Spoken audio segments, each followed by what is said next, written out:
శ్రీకృష్ణ పరమాత్మ అర్జునికి ఉపదేశించిన ఆధ్యాత్మిక వైభవం శ్రీమద్ భగవద్గీత సకల మానవాళికి ఇహలోక పరలోక సుఖాలను కలిగించేది, మానవ జన్మను సార్థకం చేసేది శ్రీమద్ భగవద్గీత. అటువంటి భగవద్గీత యజ్ఞాన్ని కొనసాగిద్దాం, ఉత్తరిద్దాం. ఓం నమో భగవతే వాసుదేవాయ. నారాయణుడైన ఆచార్య శ్రీకృష్ణ పరమాత్మ నరుడైన అర్జునుడికి అందించిన శ్రీమద్ భగవద్గీత విశ్వమానవాళికి అమృత సందేశం. అటువంటి పరమ పవిత్రమైన శ్రీమద్ భగవద్గీతలో పంచదశోధ్యాయం పురుషోత్తమ ప్రాప్తి యోగం. శ్లోకభావ అమృతవాహినికి స్వాగతం. యతంతో యోగినశ్చైనం పశ్యంత్యాత్మన్యవస్థితం యతంతోప్యకృతాత్మానో నైనం పశ్యంత చేతసః. ఆత్మ సాక్షాత్కారం కోసం ప్రయత్నం చేస్తున్న యోగులు తమలో ఉన్న ఆత్మను చూడగలుగుతున్నారు. చిత్తశుద్ధి లేని అవివేకులు సరైన జ్ఞానం లేనందువల్ల ఆత్మ సాక్షాత్కారం కోసం ఎంతగా ప్రయత్నం చేస్తున్నా వారు ఆత్మను చూడలేకపోతున్నారు. యదాదిత్యగతం తేజో జగద్భాసయతేఖిలం యశ్చంద్రమసి యచ్ఛాగ్నౌ తత్తేజో విద్ధి మామకం.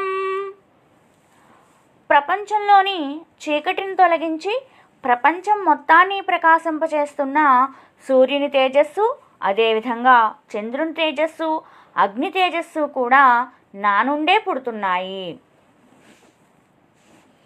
గామావిశ్య చ భూతాని ధారయామ్యహమోజసా పుష్ణామి చౌషధీః సర్వాః సోమో భూత్వా రసాత్మకః. నేను భూమిలోకి ప్రవేశించి నా శక్తితో సకల చరాచర ప్రాణికోటిని ధరించి పోషిస్తున్నాను. రసస్వరూపుడైన అనగా అమృతరూపుడైన చంద్రుడినై ధాన్యాలకు, ఔషధాలకు పుష్టిని చేకూరుస్తున్నాను. అహం వైశ్వానరో భూత్వా ప్రాణినాం దేహమాశ్రితః ప్రాణాపాన సమాయుక్తః పచామ్యన్నం చతుర్విధం. ప్రాణుల శరీరాల్లోని వైశ్వానరుడనే జఠరాగ్నిని నేను. సమస్త ప్రాణుల శరీరాలను ఆశ్రయించి ప్రాణాపాయన వాయువులలో కలిసి భక్ష్య, భోజ్య, చోహ్య, లేహ్యాలు అనే 4 రకాలైన ఆహారాలను జీర్ణం చేస్తున్నాను. సర్వస్య చాహం హృది సన్నివిష్ణో మత్తస్మృతిర్జానమపోహనం చ వేదైష సర్వైరహమేవ వేద్యో వేదాంతకృద్వేద విదేవ చాహం. నేను సమస్త ప్రాణుల హృదయాలలోనూ ఉన్నాను.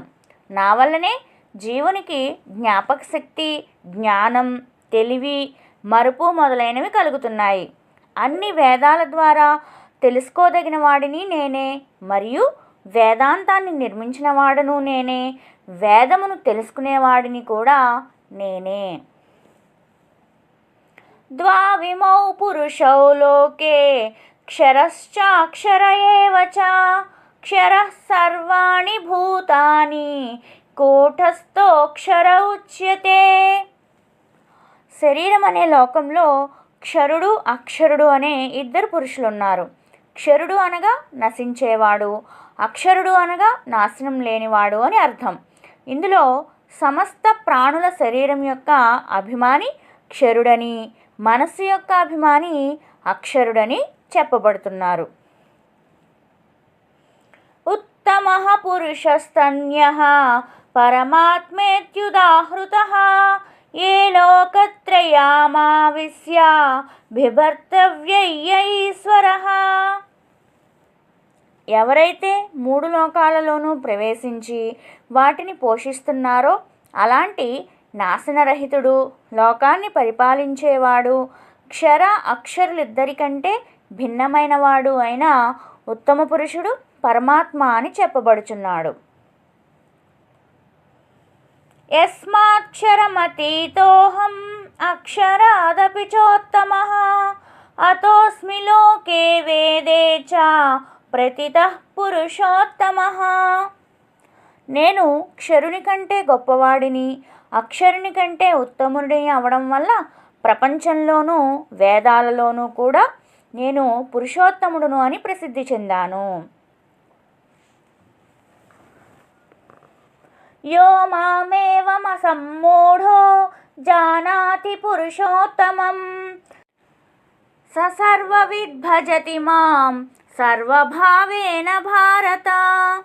ఓ అర్జున, ఎవరైతే అజ్ఞానం లేకుండా పురుషోత్తముడనైన నన్ను ఈ విధంగా తెలుసుకుంటాడో అతడు అన్నీ తెలిసినవాడై సంపూర్ణమైన మనసుతో అన్ని విధాలుగా నన్ను సేవిస్తాడు. ఇతి గుహ్యతమం శాస్త్రం ఇది ముక్తం మయా నఘ ఏతద్ బుద్ధ్వా బుద్ధిమాన్ స్యాత్ కృతకృత్యశ్చ భారత. పుణ్యాత్ముడమైన ఓ అర్జున, ఇలా అతి రహస్యమైన ఈ శాస్త్రాన్ని నీకు చెప్పాను. దీనిని చక్కగా అర్థం చేసుకున్న మానవుడు జ్ఞానవంతుడు, కృతకృత్యుడు అవుతాడు. ఓం తత్సదితి శ్రీమద్భగవద్గీతాసూపనిషత్సు బ్రహ్మ విద్యాయాం యోగశాస్త్రే శ్రీకృష్ణార్జున సంవాదే పురుషోత్తమ ప్రాప్తియోగే నామ పంచదశోధ్యాయః. ఆత్మబంధువులైన మీరందరూ కూడా ఈ అమృతవాహినిని ఆస్వాదించి లైక్ చేసి ఆధ్యాత్మిక బంధువులందరికీ షేర్ చేసి సబ్స్క్రైబ్ చేయవలసిందిగా కోరుతున్నాను. మీరు సబ్స్క్రైబ్ చేసినట్లయితే నేను చేసే తదుపరి వీడియోలు మీకు నోటిఫికేషన్గా వస్తాయి. హరి ఓం.